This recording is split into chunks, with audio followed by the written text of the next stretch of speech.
আসসালামু আলাইকুম। কেমন আছেন সবাই? আলহামদুলিল্লাহ আমি ভালো আছি। নতুন একটা ব্লগ ভিডিও নিয়ে চলে আসলাম। এটা হচ্ছে সকালের নাস্তার পরে দুপুরের খাবারের আগের একটা ভিডিও। আমি একটা রিলসও রেডি করেছি। একটু সাজিয়ে গুছিয়ে করার চেষ্টা করেছি আর কি। কিন্তু আমি আসলে এখনো পর্যন্ত সেইভাবে গুছিয়ে ভিডিও মেক করতে পারি না। তবে চেষ্টা করি। তো যাই হোক, একটু হালকা পাতলা নাস্তা খেয়ে দুপুরের রান্নার জন্য চলে আসলাম।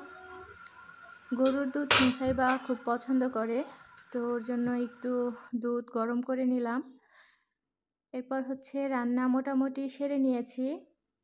তো একটা রান্না চুলায় আছে আর কি, শেষ পর্যায়ে। এদিকে কিছু তেজপাতা আমি একটু কেটে রাখছি। যে কোনো রান্না যদি সব কিছু আগে থেকে গুছগাছ করে নেওয়া যায়, রান্নার সময় কিন্তু খুব এনজয় করা হয় রান্নাটাকে। আগে থেকে সব গুছানো থাকলে মানে প্রেশার মনে হয় না রান্নাটাকে। তো যাই হোক, আমি এই যে ফাঁকে ফাঁকে কিছু তেজপাতা কেটে রাখছিলাম। যখন প্রয়োজন হয় তখন এখান থেকে 2-1 টুকরা পাতা নিয়ে দিয়ে দিই। বেশ ভালো লাগে ব্যাপারটা। ওইদিকে নুসাইবা কিন্তু খুব এনজয় করছে। আমি ভয়েস দিচ্ছি ওকে, যত বলছি তুমি কথা বলো না, ও তখন আরও বেশি কথা বলে আর কি। মানে এটাও একটা খেলা মনে করে ও।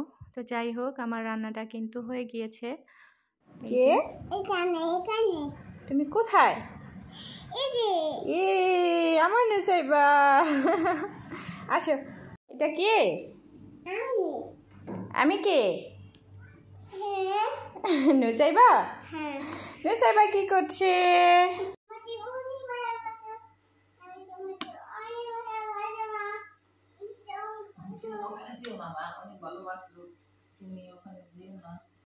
নুসাইবা মাশাল্লাহ এখন অনেক খেলে। আগে মোবাইলের মধ্যে মুখ গুজে বসে থাকতে চাইতো আর কি। তো এখন ওই দিক থেকে ডাইভার্ট হয়েছে, এখন খেলাধুলা করে অনেক। ও বলছিল মা আমাকে অনেক ভালোবাসে, তো সেটা ওর ভাষায় ওর মতো করে বলছিল। তো ওইদিকে রান্নাটা তো হয়ে গিয়েছে। এদিকে আগের দিনের একটু মুরগির মাংস ছিল, এখানে আলু ভাজি, ডাল, সাদা ভাত সব কিছুই করে নিয়েছি। তো আজকের ভিডিওটা কেমন লাগলো অবশ্যই কমেন্ট করে জানাবেন। আর ভিডিওটি যদি ভালো লাগে অবশ্যই একটা লাইক আর একটা কমেন্ট করে দিবেন। আর যারা ইউটিউব থেকে দেখবেন তারা অবশ্যই আমার চ্যানেলটাকে সাবস্ক্রাইব করবেন, সাথে লাইক কমেন্ট তো করবেন। ইনশাআল্লাহ আমি আপনাদের সাথে আছি, থাকবো। তো সবাই ভালো থাকেন। আজকে এখান থেকেই বিদায় নিচ্ছি। আল্লাহ হাফিজ। আসসালামু আলাইকুম।